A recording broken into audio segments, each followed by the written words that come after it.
बुद्ध का चचेरा भाई देवदत्त सदा ही बुद्ध को नीचा दिखाने की कोशिश में लगा रहता था, लेकिन उसे हमेशा ही हार का सामना करना पड़ता था। एक बार जब बुद्ध कपिलवस्तु पहुँचे, जो कि उनका जन्मस्थान था, जहाँ के वे राजकुमार थे, तो अनेक कुलीन शाक्यवंशी राजकुमार उनके अनुयायी बने। देवदत्त भी उनमें से एक था।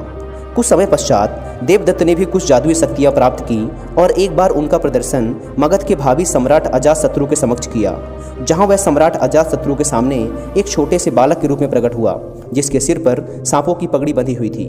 तभी से वह सम्राट अजातशत्रु का चहेता बन गया था। वह सम्राट उसे आदर की दृष्टि से देखते थे। कुछ दिनों बाद जब देवदत्त मगध से लौटकर बौद्ध संघ में वापस आया, तो उसने स्वयं को बुद्ध से श्रेष्ठ घोषित कर दिया और संघ का लीडर बन उसका नेतृत्व करना चाहा।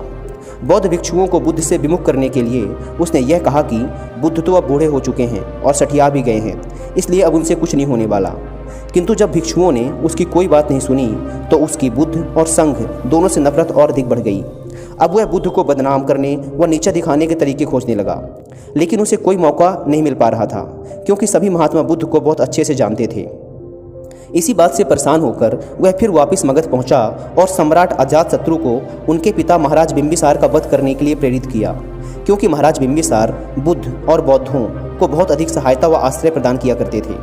शुरुआत में बिंबिसार को मरवाने की उसकी योजना सफल नहीं हुई, अतः उसने 16 धनुर्धारियों को बुद्ध को मारने के लिए भेजा, किंतु बुद्ध के व्यक्तित्व से प्रभावित हो वो सारे उनके अनुयायी बन गए। इस बात से देवदत्त बुद्ध पर इतना अधिक क्रोधित हुआ कि जब एक दिन बुद्ध ग्रीककूट पर्वतों को पार कर रहे थे, तब उसने बुद्ध को मारने के लिए उन पर एक बड़ी सी चट्टान लुढ़कवा दी। लेकिन वह चट्टान भी बुद्ध तक पहुंचने से पहले ही रास्ते में 2 बड़े पत्थरों से टकराकर वहीं रुक गई। इस घटना के बाद तो देवदत्त के क्रोध की सीमा ही न रही।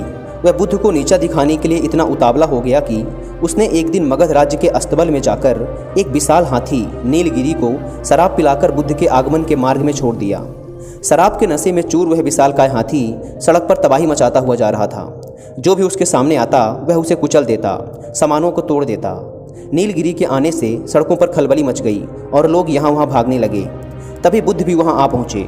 ठीक उसी समय एक घबराई महिला अपने बच्चे को हाथी के सामने ही छोड़ भाग खड़ी हुई। जैसे ही नीलगिरी ने बच्चे को कुचलने के लिए अपने पैर बढ़ाए, बुद्ध ठीक उसके सामने जा खड़े हुए। उन्होंने हाथी की आंखों को घूरा व उसके सिर को थपथपाया। बुद्ध के स्पर्श से नीलगिरी उनके सामने अपने घुटने टेककर बैठ गया। यह देखकर वहाँ उपस्थित लोग आश्चर्यचकित रह गए। अब वहाँ के लोगों के दिलों में बुद्ध के लिए सम्मान और भी अधिक बढ़ चुका था। नीलगिरी हाथी की इस घटना के बाद देवदत्त को पूरे मगध राज्य में बदनामी का सामना करना पड़ा। लोगों ने देवदत्त को इतना भला बुरा कहा व उसका इतना मजाक उड़ाया कि देवदत्त को तत्काल ही नगर छोड़कर